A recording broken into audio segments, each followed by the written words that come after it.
right, welcome back, everybody. This is Todd Sylvester with the Todd Sylvester Inspires Belief Cast. I'm excited once again to share an amazing person with you today. Her name is Emily Vasica. Very cool last name. We were just talking about that, so welcome. Thanks. Yeah, I'm so excited for you guys to hear her story. I do need to give some props again and a shout out to our sponsor, Veracity Networks. Thank you again for believing in me and helping me have this platform to bring amazing people like Emily on to share their stories of trial and triumph and, struggles and then overcoming it and then, even dealing with it with their own families and this and that. But you guys will be inspired by her story today.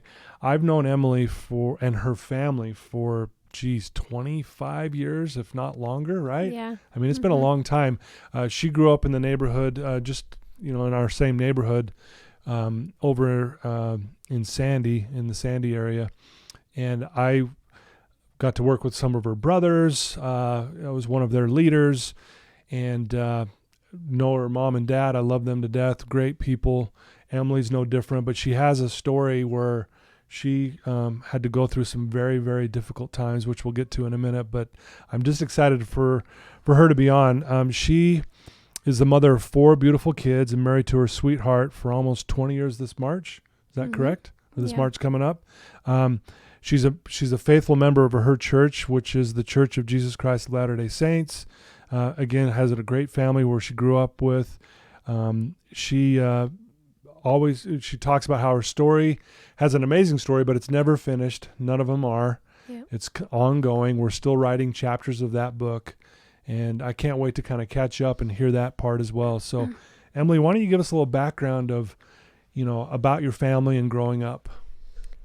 So growing up, probably about 4, we moved over into Sandy where we knew you. And we were just kind of the normal family. Sure. I mean, we went camping and anything outdoors and family vacations and went to church every Sunday. And I mean, we were pretty laid back, low key. Yeah. All my family got along. Tons of family throughout Utah. So just pretty chill. How were you as a child? Were you were you outgoing? Were you quiet? I think ever since I was born, I gave my parents a run for their money. Yeah. So my mom always talks about a time she knew she was in trouble when I was little. I disappeared and she found me sitting on this great big guy's lap in a shoe store, and he just looked around like, oh my gosh, what do I do? And she kind of knew then she was in trouble. Yeah. So you're kind of outgoing, kind of rambunctious a little bit. From what I remember of you, you just seemed determined. Is that a good way to say it? Stubborn, I would say. Stubborn. Stubborn. I'm going to say determined though. Okay. But stubborn, yeah, I get what you're saying. But you just seemed so determined. You knew what you wanted. You didn't want anyone telling you what to do. Yep. Get out of my way, kind of thing. Is that pretty accurate? You think? Pretty accurate. Yeah, it's nice. Yeah. So, how many siblings do you have? So I have 3 younger brothers. Okay. I'm the oldest and the only girl. Okay. How was that, being the only girl with 3 younger, rambunctious boys as well? Well, I was the guinea pig, and the only girl too. Yeah. And my brothers and I usually got along, but sometimes I wasn't very nice to them. But most of the time we got along. Yeah. So was it hard? I hear sometimes, even with some of my clients being the oldest, sometimes a lot of pressure, that kind of, did you feel any of that? Yeah, I think so. And I think too, my parents looked at things a little bit differently with me being the first. Kind of the standard of judging book by its cover. Like, I felt like I grew up being raised where you hung out with the person that maybe was of your faith and things like that. And by the time I went through my stuff, they realized, let's have our kids be around anyone, just great people. It didn't matter, so I kind of feel like I was definitely the guinea pig there, and I broke them in on, like what really matters right now, in the moment kind of thing. Yeah. Just hopefully they're doing good, they're safe, they're being good people. Yeah, and that my parents are awesome. I just, as a parent, you just want the best for your kids, Right. and you think you know what it is, and then your first kid helps you realize you don't know. And that's what I did for them. Yes, you did. So, yeah. Well, let's talk about that. Let's get into that because, you have, there was a time where you got caught up in some things, which I want you to talk about. And,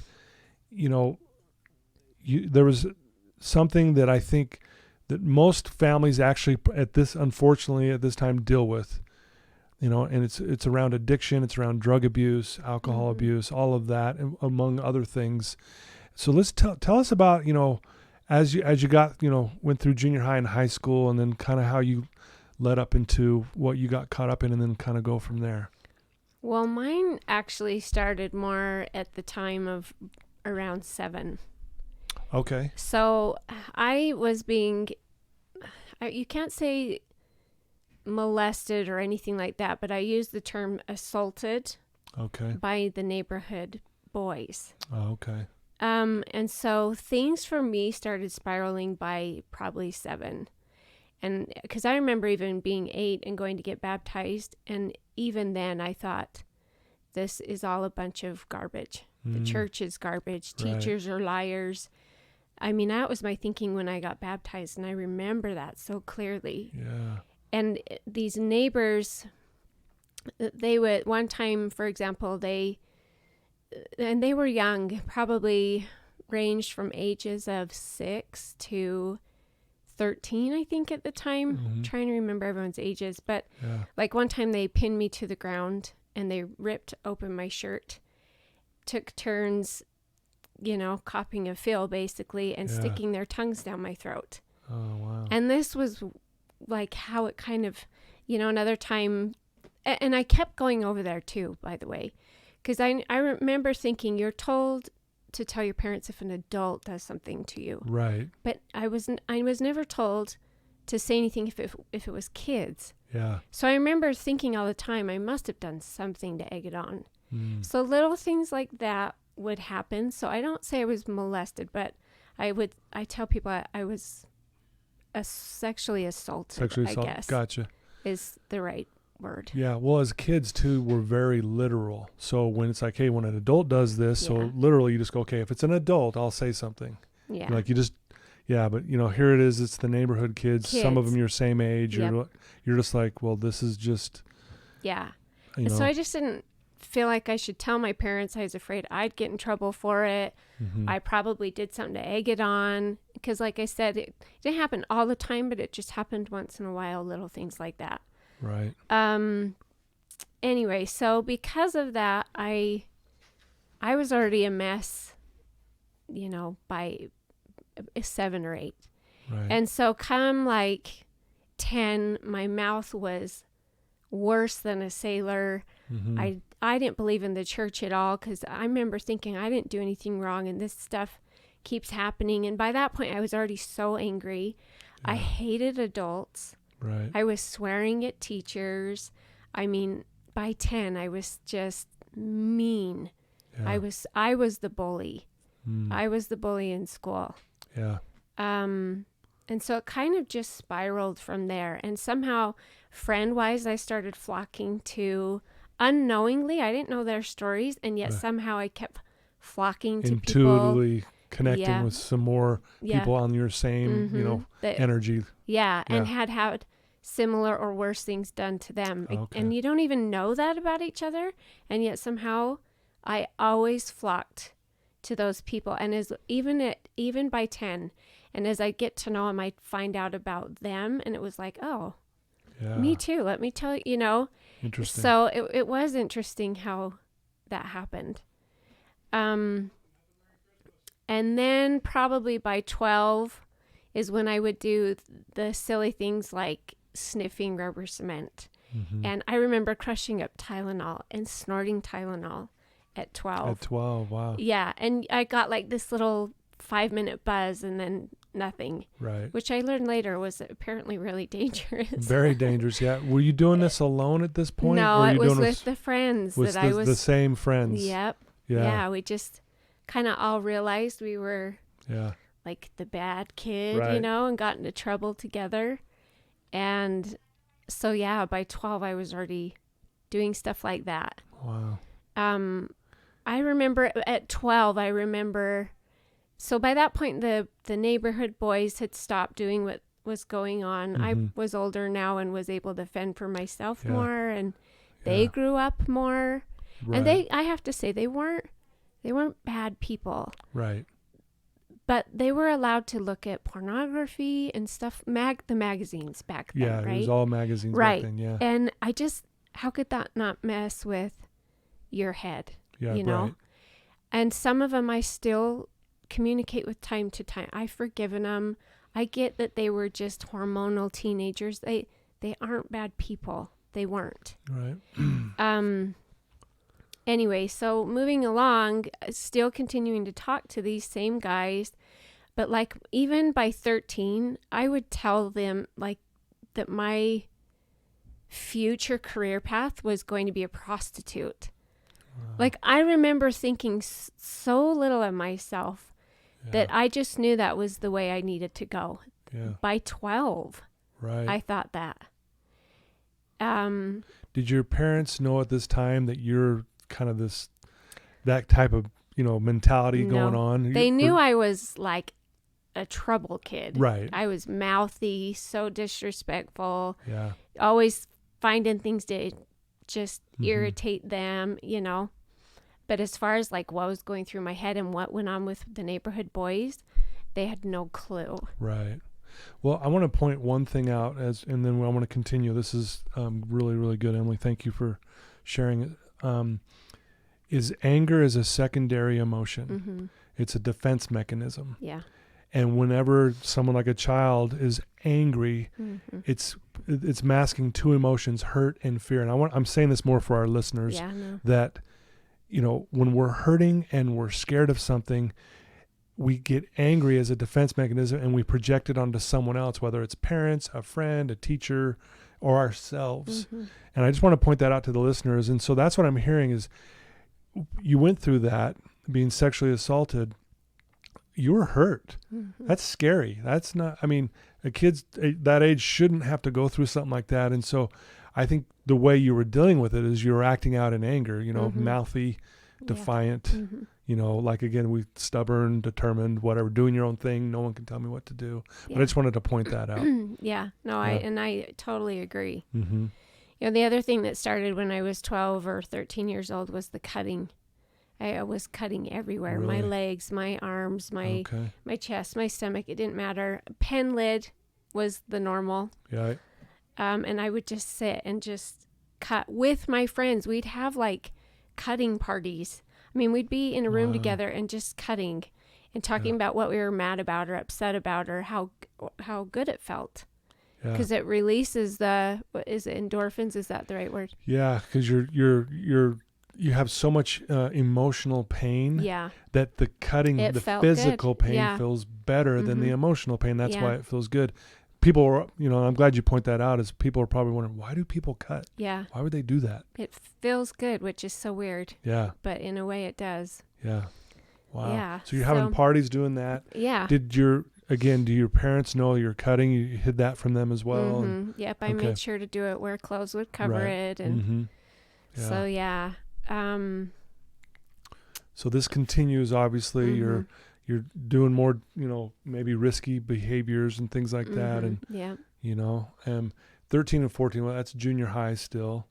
So kind of go from there and let's just kind of move forward. So the next chapter probably kicks in. Well, not probably. Yeah. It kicks in I was seeing lots of boys, of course, bad boys, but I hadn't really done anything crazy past what I was already doing. And then I met Andy, and everything just went AWOL from there. Yeah.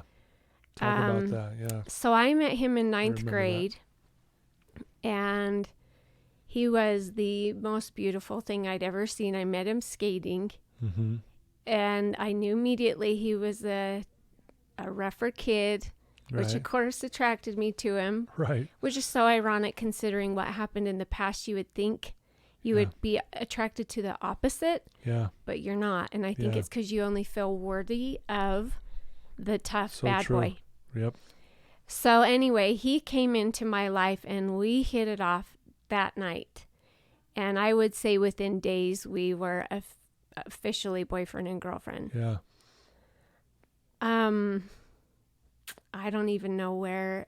There's so much that goes with the rest now. Yeah. Well, just kind of talk about what, the progression of how your life started to kind of unravel. Okay. So And I know there's a lot there, but there is. He was so handsome and so flattering and so good with his words. And I mean, I was hooked, just completely hooked from day one. Right. And a few months into us being together, the first little red flag came. And I called myself ugly. I did. I called myself ugly. And he kicked me in the shin. And I remember my eyes getting huge. And I remember running down his stairs and for the front door to leave. Yeah. And he stopped me. And he started crying. And he's like, and I was just shocked of what just happened. And I'm like, I got to get out of here. But he started crying. And he's like, I'm so sorry. I didn't mean to. If you just hadn't said that, it wouldn't have happened. And like the typical people like me, we fall for that. Yeah. And so, of course, I stayed and everything was okay after that. And nothing else happened for a while. And he continued to be this great boyfriend. But there were little things here and there, and we would fight. We started fighting more and more all the time. Right. And I kept having people come up to me and telling me, hey, did you know your boyfriend's name is Tweaker? And I'm like, whatever. So now by the way, I'm now starting 10th grade. He came into the picture at the end of 9th grade. Okay. So I'm now starting 10th grade. We'd been together for a while, a few months now, and just always together. And these people would start coming up to me in the halls. Your boyfriend's name is Tweaker. And I had no idea what they were talking about. And then things started getting really crazy with Andy. And he started getting more aggressive, angrier. And we would fight all the time and we would break up. And he'd start threatening me with suicide. And he'd tell me. I actually remember that. Yeah, all the time. Yeah.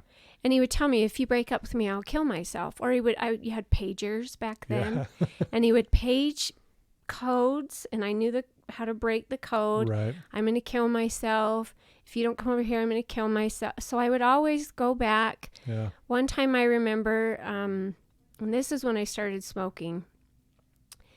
And I was still hanging out with the same crowd. They were all drinking and smoking. I wasn't yet. But Andy told me that if I didn't make up with him, that he had a gun to his head and he was going to shoot himself in the head. He used a different phrase, but I don't need to re-say it. So I, of course, went over and made up with him immediately and begged him not to do it. And that night, my nerves were so shot, and dragging state was still a thing back then. And when I left him, my friend and I went and dragged state, and my nerves were so shot, and I was just shaking and bawling. And she's like, "You just need to try a cigarette. It'll calm your nerves." Yeah. So I tried a cigarette at like whatever time that night. And by the end of the night, I had at least an entire pack by myself. They went out, the next one in. Right. I mean, I didn't stop. Right. And that was my first time smoking. Jeez. So the drinking also started pretty quick around that time. It may have been right before or it was right after, but then I started drinking.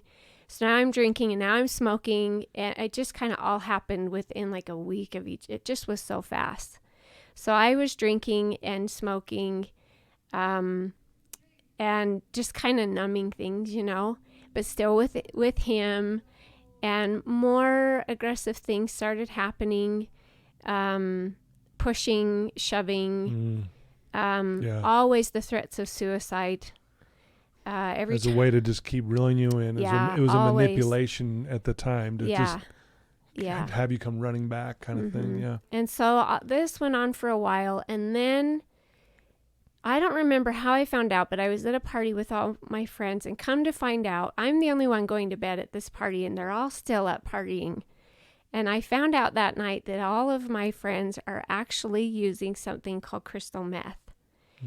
And that Andy actually had been using it the whole time I knew him. And that's what everyone was talking about, by the way, with the tweaker. The tweaker, yeah. And somehow the whole world knew and I didn't. But I found out about it this night.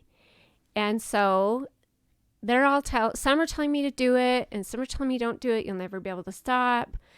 And so I didn't do it that night. But it was like, I don't know, 24, 48 hours later. Yeah. When I was like, okay, I want to try it, because they now are openly using it in front of me. There's no reason to hide it now. Yeah, because now you know. Because now I know, and I'm not the only one going to bed unknowing what's happening at these parties. So, anyway, so I tried to talk him into giving it to me. Andy said if I tried it once, he would quit. Just try it one time. You can't knock it till you try it. If you just try it one time, then I'll quit. And most everyone around me was like, there's no way you're going to be able to quit. But Andy's like, yeah, you will. So I'm like, no, I'll try. I'll just try it one time. Yeah. Well, so my husband today is the one that came over, and he had meth in a capsule. He was the dealer.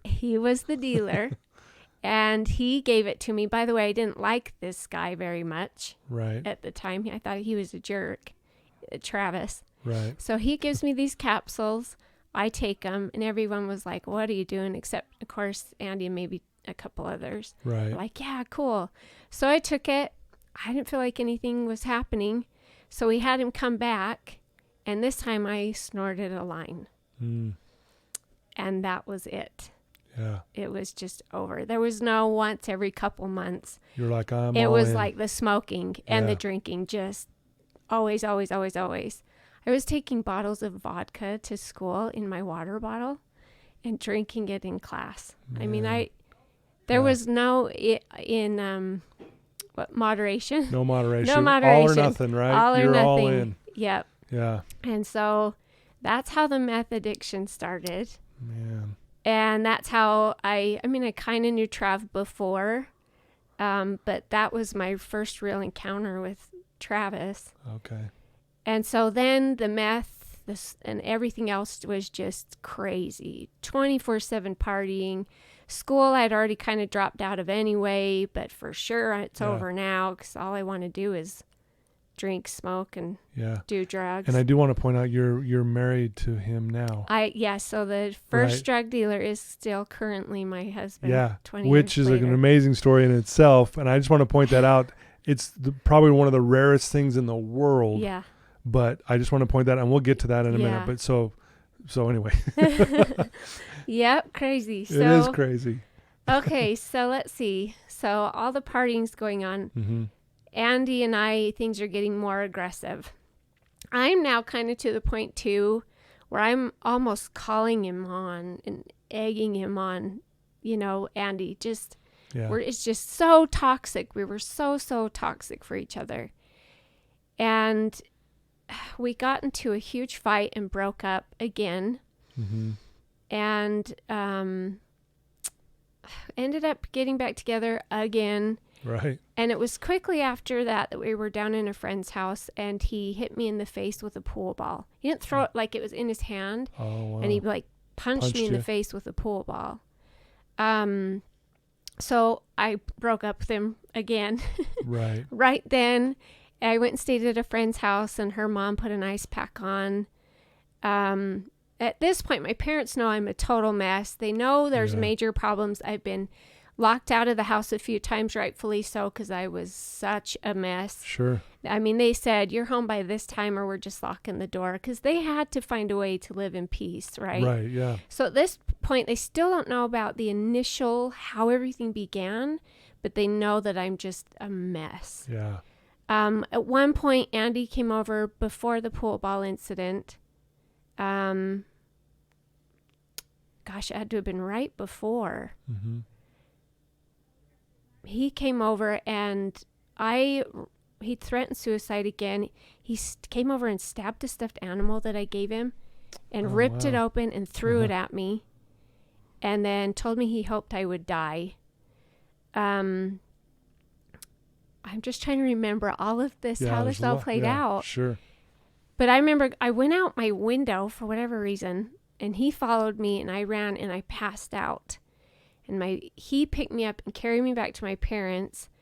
And I went he brought me to them, and they were like, you need to leave. So he left. And they said to me, what is wrong with you? What is happening to you? And when you're on that kind of stuff, you tend to be super honest. Oh, yeah. So I'm like, I've been using crystal meth. Just openly said it, yeah. Yeah. And so that's where they have the whole nother part, that's when they started looking into rehab. That's when their world, again, got turned upside down. Yeah. Well, I mean, it was already a mess, but that's when they were like, we've got to put her somewhere. Yeah. So anyway, so all this is going on all at the same time. So he hit me with the pool ball, and I broke it off. And this time I said to him, it's official. I don't care if you kill yourself. I don't care if you do any of that. I'm done. You're done hitting me. You're done kicking me. You're done pushing me. I'm finished with you. Well, so that night I now have officially hooked up with Travis. I mean, you just move along in the drug world. Right. Yeah. You don't feel much, right? No remorse. And so Trav and I are now hooked up that night or the next night. I can't quite remember how it played out. Right. And Andy tried to get in contact with me a few days later, and I wouldn't do it. And at this point, by the way, we're now having Thanksgiving in this week span, and I ended up going to Thanksgiving with Trav, and he may have come to mine. Andy was history as far as I was concerned. Right, yeah. And he tried to get in touch with me the last day of November or December 1st, and I wouldn't, because as far as I was concerned, I was done with him, and I'm now with my drug dealer. Right. So it was over, and at that point, we had been together, Andy and I, almost a year and 8 months. And so then December 2nd comes. Well, no, I got it back. So December 1st, the night of December 1st, I hear this bang on my window. But I had the strangest feeling not to get the window. And so I didn't. And this calming sensation came over to me, and I fell asleep. And that was not normal for me. Right. Because back then, if I heard a noise at the window, I was out. You're out I the knew window. someone was there. Exactly, yeah. But I didn't feel that this time. And I remember saying out loud, which is crazy because I didn't pray. I didn't believe in God anymore, or I didn't think I did. Right. But I remember saying, Heavenly Father, help Andy to be okay. Where that came from, I don't know. Yeah. And then I fell asleep. So December 2nd rolls around, and I go to school. And I remember at 8:15, I'll never forget it, losing my voice. I was bashing Andy. I was actually having him set up to be beat up at that time. Wow. For everything he'd done, I'd had enough, Right, and I you've wanted just him to done- pay yeah. for what he'd done to me Yeah. physically, and really emotionally, mentally, all of the above. Right. And I was ready to get him back. And so in that moment, I am sitting there bashing him and saying what I had to say, and I lost my voice. I didn't think anything of it, but I lost my voice for a couple minutes, like 5 minutes. And then I got it back, and then I continued. And if I remember right, it was about 8:13 or 8:15, somewhere right in that window, because I remember looking at the clock. And so school gets out, everything's set in motion for that night. I go home, and as soon as I'm home, I get a knock on the door, open the door, and there's 2 detectives at my door. Instantly, I think, oh my gosh, what has Andy said? I am in trouble. Right. And because he was always threatening with one thing or another. Right. So I thought, So they come in, my mom is there, and they come in and they tell me, or she may not have even been there yet. Oh, heavens. Anyway, they came in and they told me, we need to talk. No, she was there. They said, are you Emily Vasica? And I said, yes. My mom's like, yes. And they said, we got to tell you something. Andy Gates has killed himself. And I just dropped to the ground. I lost my breath. I couldn't I mean, nothing. I just dropped to the ground and bawled and Wow. I was shocked, really. Right. I just went numb. Sure. And they're telling us what happened, and they said at 8:15, Andy passed away, or at least that's the window they had, because Right. that's when he was found. Right. Okay. And I remember thinking, that's when I lost my voice this morning while I was bashing him. I don't know if the two go hand in hand. I'm sure many people will say I'm crazy. But for me, Yeah. it was like, that's when I lost my voice. Yeah. So he took his life in our makeout spot. Pictures of him and I everywhere in the car.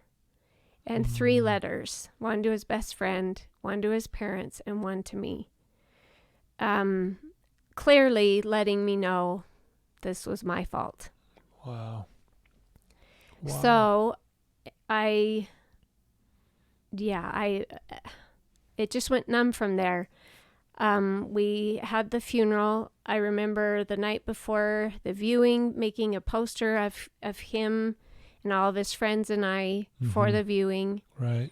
And I remember crying myself to sleep, and I remember feeling arms wrap around me. And I had this just calming feeling. I later found out his best friend, same night, probably around the same time, because we were describing it to each other, felt the exact same thing. Wow. And he fell asleep, and I fell asleep. It's amazing. The funeral was the next day. I almost missed it. All my friends had left me. They thought I was gone, and I was down. I had cried myself to sleep again. Okay. And one of my friends realized that I wasn't there and came and woke me up and took me. So I was the last one to the funeral, because they all assumed I had left, and I almost missed it. Man. So the funeral happened, and it's crazy. Jumping back, there's something that I don't talk about very often, because it's so dark.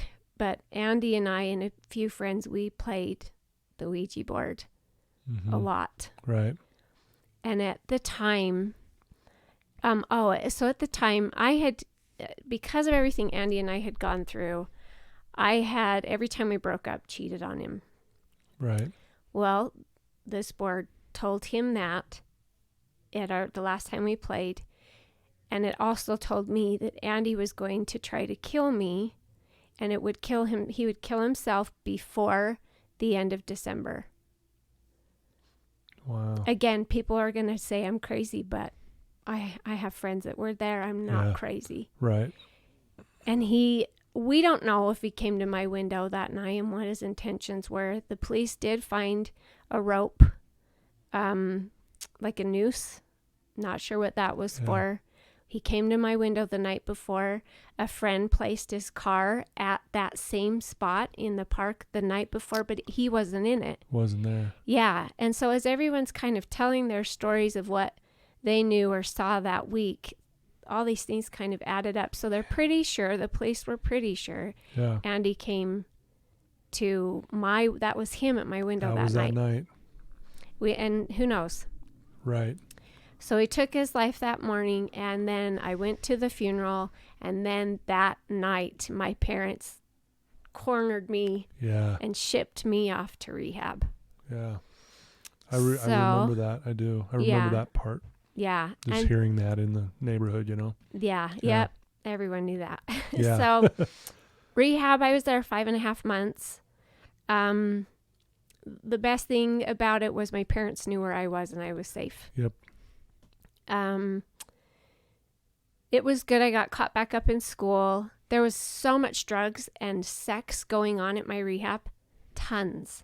Jeez. The worst I ever had was I had cigarettes in my hand, and I ended up going and taking him to the principal and showing him I had him, because I'm like, I got to get out of here. I have got to get out of this place. So I didn't do anything that I wasn't supposed to, and I moved up pretty quick. Okay. But I kind of knew how to play the game to get out of there. Right. So 5.5 months later, I finally got out. well, like most teenagers, unfortunately, who go to rehab, not very many of us stay clean. Right. It's true. All my friends, every single one of them, we continue to relapse, which is really unfortunate, but that's how it is. Yeah. So I relapsed, went right back to crystal meth. Really, the motivation then was I'd gained so much weight, because when I went into rehab, I was about 80 pounds. Jeez. I was disgusting, just bone. So they, of course, try to undo that. But then my addiction became food, you know. Yeah, you just switched it to something else. Right. And Yep. so I came out and I was told I was pleasantly plump. That was the end of that. You're like, I got right back on the meth. Yep. Yeah. Lost the weight. And then the story just continued. which is unfortunate. You go to rehab for 5.5 months or so. Mhm. What rehab's supposed to do, or at least if the person's willing to work through it, is Yeah. to change that addictive mindset, that Yeah. belief system. Mhm. That, because again, you just go from one addiction to another one, to another one, to another Mhm. one, because you're still in that addictive mindset. Yeah. And so unfortunately that didn't happen, and no fault of the rehabs. I think it really comes down to, I really believe you can go to the worst treatment center on the planet. If you want it, you'll get it. Right. You can And go to I the was best. forced in Yeah. there. And you were forced, didn't And really they, want it. again, that's what my parents needed to do. Yeah. It kept me safe. They knew where For I sure. was. You know, so they did the right thing. But as far as Absolutely. my attitude, it was, I now have a death on my head. Yeah. I just need to get out of here. Just need to get out. Yeah. And so I played the game and got out. I Yeah. knew what they wanted to hear, so I said it. I knew what I needed to do, and I Yeah. did it, and I got out. Yeah. And so it was, you know, So now, I was doomed to go back anyway. right. Yeah. So So now you're back on crystal meth, going Yep. hard again. yeah, now cocaine's involved, and so now I'm just kind of doing everything I can, whatever I can get my hands on, Right. I'm doing. And Trav and I somehow still ended up together. So we were dating. We broke up off and on constantly, Yeah. but we still continued to stay together. I mean, at that point, it was just a world of living in the drug world, you know? Right. You're surrounded by people loaded with every kind of gun possible. You're robbing garages. And Mm-hmm. I mean, I was always stealing anyway from stores and stuff. I stole everything. But now I'm involved in being I'm the getaway driver. They'd never let me do anything else. So I was Yeah. always the driver for robbing people's Wow. garages. And Yeah. I mean, it was just so bad, you know. Finally, there was a point where I can't even remember why my dad decided to take my car. But at that point, I mean, I think I used meth every second for 2 weeks straight. I know I had blackouts. I don't Yeah. remember a whole lot. But I remember going to the house. I always broke in. If they locked me out, I'd just break in. You forgot to break in. I knew how to break in the house. So I went to my house for whatever reason this time, and I was in the kitchen. My dad wanted to take the car. I know it was because of all the problems there was. Right. Yeah. And I think it was a discipline thing. And I lost it. And I remember grabbing a knife and going. So my dad's out by the car, and I took the knife and I went out to my dad. And I swear I had an outer body experience, because I can remember seeing the front of me come out the door. So by the time I got to my dad, though, that wasn't the case. But I mean, I remember how I looked front view. It was like, people say they lost their soul. And I feel like that was the moment where I lost my soul. Wow. And I went over and I tried to stab my dad in the wrist. And I missed him by a second. He moved just fast enough that I didn't Got get away. him. Right. And I got in my car and I drove away. And of course he called the police, which he should have. Right. And he just wanted to make sure I was fine. But, you know, I finally called the cops back. I knew they were looking for me. I'm like, I'm fine, leave me alone. And that was the end of that. And I cut him off. At that point, I don't remember when, but I came back knowing I'd be locked out. Yeah. And all my stuff, I broke in and all my stuff was packed. Mm. And so I knew that Yeah, was it. that I was wasn't it. welcome back. Yeah. So I got it and I put it in my car and I Took left. off. Wow. And I moved in with my new drug dealer because Trav and I probably were broken up at the time. Who knows? We were constantly breaking up. Right. But I moved in with my new dealer, and that was an interesting situation. He was crazy, had guns everywhere, and he was crazy.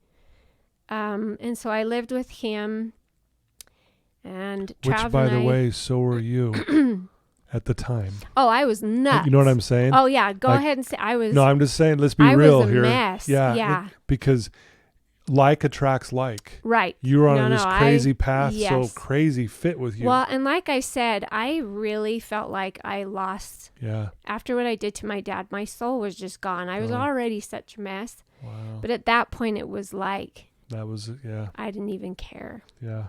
Wow. I mean, I remember thinking and plotting things that were just horrendous. So yes, I'm glad you brought that up because there's no question I was such a mess. Yeah. Just awful. So when I was living with my dealer, Trav and I were again off and on. I found out that I was, so Travis, my husband, Trav got sent to rehab, court ordered. He'd been caught stealing and all kinds of stuff, and they were like, jail or rehab, which one? Take your pick. So he's like, well, rehab. Right. So he goes to rehab, and I'm still using, and something just isn't right. And then, Lady Days didn't show up. I'm like, something's definitely going on here. Yeah. So my friend stole a pregnancy test for me from the store, and I took it, and both lines were there. Wow. So I'm now pregnant, and the father is in rehab, and I'm living with my drug dealer. But as far as I was concerned, I was probably going to keep using. He's in rehab and an idiot anyway, was my mentality. We're such an on and off thing. And I let this dealer friend of mine take my car, and he got in a huge wreck, just demolished my car, and I got mad at him for it. And the next thing I know is he's threatening to kill me and my unborn child, letting me know he's going to cut the child out and kill it. So that's when I got back in touch with my parents. Okay. And so I told them what was going on, that I was pregnant. Here's what my dealer just said. And my mom would have to tell you her side, but I don't know what I said or what I did. There was something that she agreed to allow me back in the house, but with the intent, I think, of her planning to take that baby because I was such a mess. Sure, right. But somewhere really quickly, I decided I needed to change. And I was debating on adoption. I knew that abortion wasn't an option for me, although I had many, many people close to us telling me just to do that. That was the easiest route. But that just was not an option. Yeah. So I thought adoption is the next possibility. Right. And then I did adoption agency, actually pissed me off.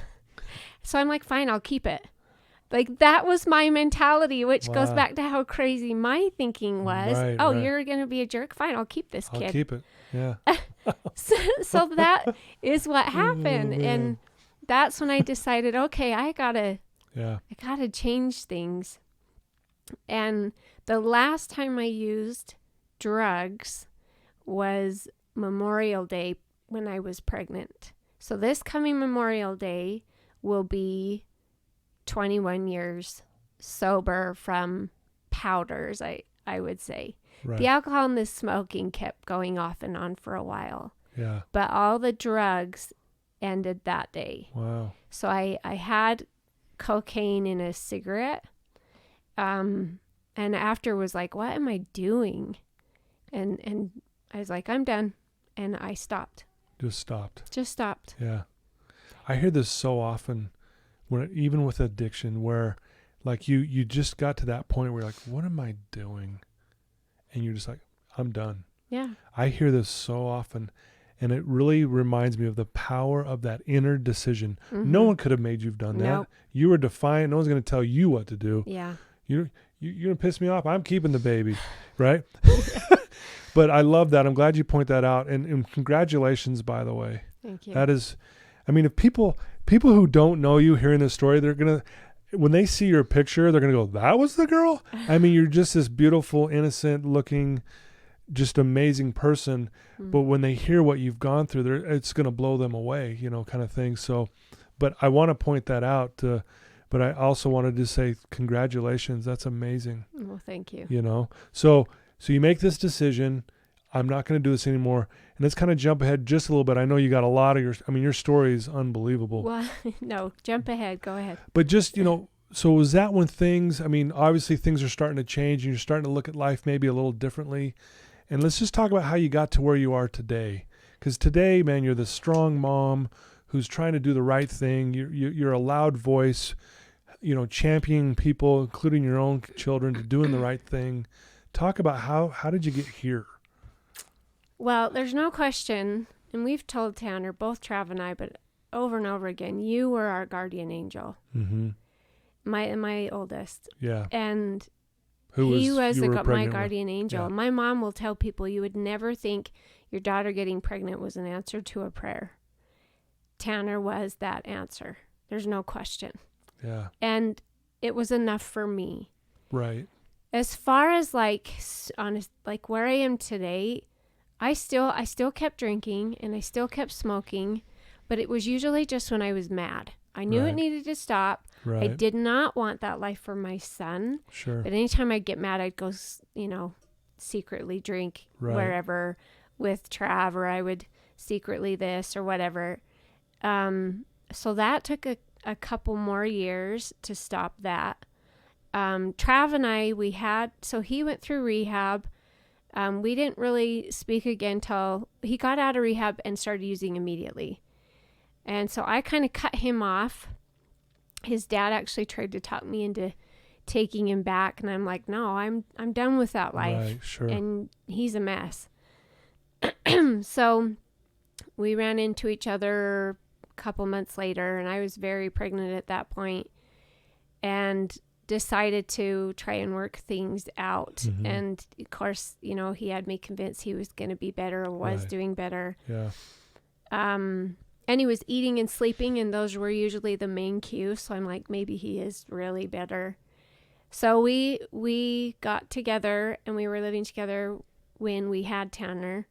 And then 4 months later, we have the most pathetic engagement story ever. So we're living together, and everyone already been trying to tell us to get married. And I'm like, no, I need to make sure I can even tolerate this guy before I marry him with a baby. Right, sure. So 4 months go by, and we have this baby, and my mom's like, are you ready? So I hang up, and I'm like, my mom wants to know if we're ready to get married yet. And he's like, I don't know. I said, well, we've had the baby 4 months, and we're still together. So I guess that's it means it'll be all right. It's a good sign so far. And he's like, yeah, all right. And I'm like, yeah, okay. So I called back, all right, fine, we'll get married. That was our awesome story, So we're planning our wedding and everything, and I find out that he is still using. He's still been using meth and everything with friends and coworkers. And so then everything blows up, and I don't think we're getting married, but then we're like, oh, well, okay. And he's like, I'm going to get better. So we got married, and his story continues for another 8 years. Mm-hmm. So the first 8 years of our marriage was me fighting his addictions and raising two babies. Now, so a second baby comes in a couple of years later. And when the second baby came in when she was a year, that's when I was like, something's got to give. We had, the first 4 years of our marriage, we had separated, let me think, 11 times the first 4 years of our marriage. So much addiction still on his end. He definitely had a harder time than I did. I made a decision, and I was done. Then with the smoking and the drinking, so after that 4 years, I decided to go back to church for the kids. And my Right. mom was like, yay, you know. Right. And Sure. I was like, I didn't say I was going to quit drinking. I didn't say I was going to quit smoking. I'm just coming back to church for my kids' sake. Like, Right. I still had Yeah. that attitude, you know. Yep. She's like, I didn't say anything. I'm like, but I can hear it in your voice. I can hear it. So I'm going to set Yeah. it straight. So he and I at that point had separated. And this time it was for 5.5 weeks. It was the longest separation. I started going back to church, and it was so fast Yeah. that things started changing in my thinking, my attitude, spiritually. Mm-hmm. It happened fast. Yeah. It took that separation, though. It had to happen. You sure? It had to happen. What allowed you to maybe even focus more on what you were doing at that moment, right? Mm-hmm. Yeah. Totally. And at the same time, I was like, I'm done drinking and smoking. No more. So I was done. Wow. And Amazing. so then he's like, I want to get back together. We need to get back together. And at this point, we're seeing our marriage counselor again. Yeah. And she's like, here's the guidelines to make this work. So we Mhm. followed those. And the stipulations were he didn't want any more kids. And I was going to keep going to church. And he had to support me and the kids going to church. And we were both like, agreed. And we shook hands. And so we got back together, and spiritually, I kept changing. He Yeah. continued to struggle with addiction, but Mhm. it was like he was done with an addiction and found a new one. Right. Finished with that one and found a new one. Mm-hmm. So he never went back, but he kept finding new. His personality is so that way. So for still another 4 years, Yeah. that was such a big part of Sure. everything. Wow. And about 8 years in, I don't know, that for whatever reason, that was kind of, I was a very spiritual person then. We started talking about more kids, Yeah. and it wasn't working. He had a vasectomy, had it reversed, failed. So now we're doing in vitro, and now we have our twins. Yeah. So he will tell you his last day of anything, I think it was the day they were born, was his last Wow. tobacco use. And how old are they now? They're going to be 11 in January. It's amazing. So he's been clean for 11 years. Mhm. You've been clean going on, 21 years at least Yeah. from all the, Yeah. and then from drinking another whatever, It was about 4 years. 4 years after that. After I had kids. Yeah. Honestly, like I've been in this business a long time and it's rare. Like, and for you guys to even make it, and you probably look back and go, how did we even get here? Well, Right? for real, especially because I'm an active member of the Church of Jesus Right. Christ, and my husband is not a member of any He's not of any religion. faith, right? And so the fact that alone is like, That alone's amazing. yeah, That you're making it work, but then, usually two drug addicts getting together is it's a bomb. It's not going to work. yeah, But that's impressive, and that, that you've made it to this point where you've got these 4 amazing kids. You're living a good life. Obviously, you two know each other more than any other person would know someone. You've been through thick and thin. Honestly. and still, it's not over. Right. Yeah, it's still we going live in through 2 different worlds. Yeah. Even though we work together, Mm-hmm. it's still a lot of trials. Yeah. So Well, that's incredible. If someone's listening to your story right now, Emily, and they're struggling, they're going through addiction, or they have a loved one's going through an addiction, what advice could you maybe give them that might help them as they're hearing your story today? I know that's a big question. I know there's a lot going on there, but yeah, I was somebody that's in my shoes, like addiction, or my husband's shoes, really what it came down to for both of us was we had to make the choice. Yeah. But what helped me get there was I definitely believe my parents did not enable me. And so I really had a choice of sink or swim only. Wow, that's powerful. And where Trav was concerned, I turned him into the cops.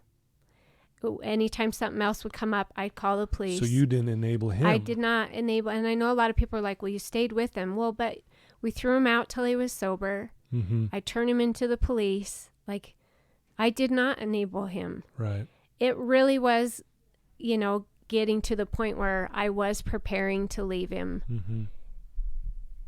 Whatever it was that triggered with him, he made the choice. But if I had enabled him, I'm sure it would still be happening today. If my parents had enabled me, I'm sure I wouldn't be where I am today. Yeah. So I think that's the biggest key on the end of being the person that's the codependent. Right.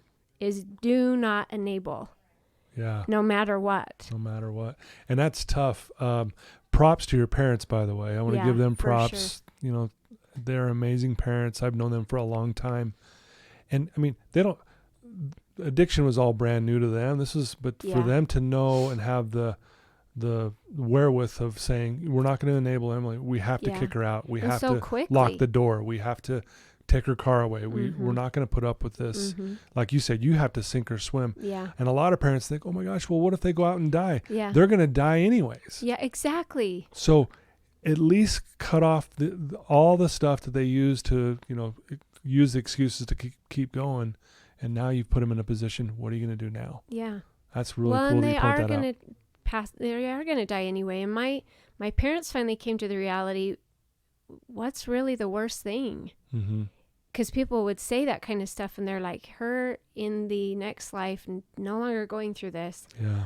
Or here. And some people might look at that and think, oh my gosh, how cold. But it's not cold. Right. That's the reality of the situation.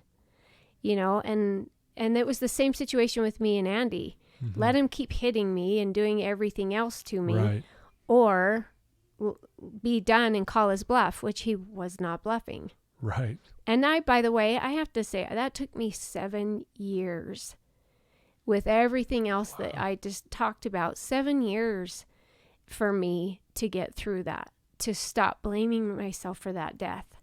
One of the reasons Trav and I were so off, we will tell people we hated each other the first 4 years of our marriage. And part of my problem was I had such guilt and such anger that death was on my head. And I knew, unfortunately, his parents also blamed me. Wow. And so I had to live with that for 7 years. It took me that long and so much counseling to finally get past that. And that also officially came into play when Trav and I were separated that 5.5 weeks. Wow. Like I said, he had to go at that time.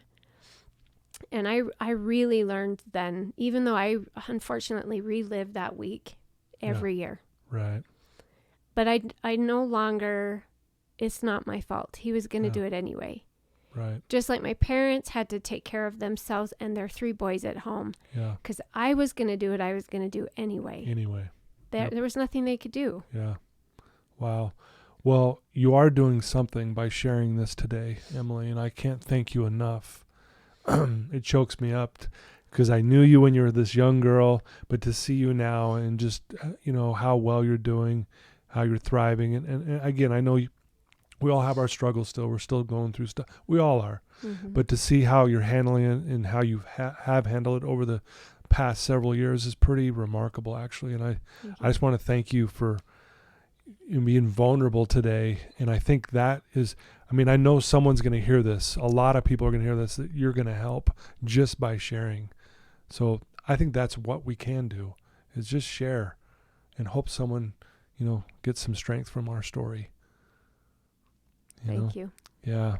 Well, if you're comfortable, if someone wanted to ask you a question, is there an email that they could maybe reach out to you with that could ask you any question? Mm-hmm. Would you mind sharing that with us? Yeah, it's just my name. It's Emily Vasica at msn.com. Will you spell Vasica for them? So it's EMILY, V as in Victor, A, S as in Sam, ICA at msn.com. Beautiful. Yeah, can I just say, I feel Please. like I need to say one. Yeah, please. The game that I talked about, mm-hmm. I don't talk about it often because I don't want people to go do it. I usually keep that pretty quiet. Sure. And now It is not quiet. Yeah. So I'm going to add that is the most evil, evil, satanic, terrifying, evil game out there. And no one should play that game. Right. Ever. Yeah. It doesn't leave. There are evil spirits that are involved in that game. And I don't usually touch on it. I don't know why I did today. But I want to make sure everyone, I just can't stress enough how evil that thing is. And they're everywhere. They're so easy. Yeah. And it's awful because it is evil. So No, and I'm glad you brought that up. And here's the thing. I'm glad you brought it up because it's your story and it's part of what you went through.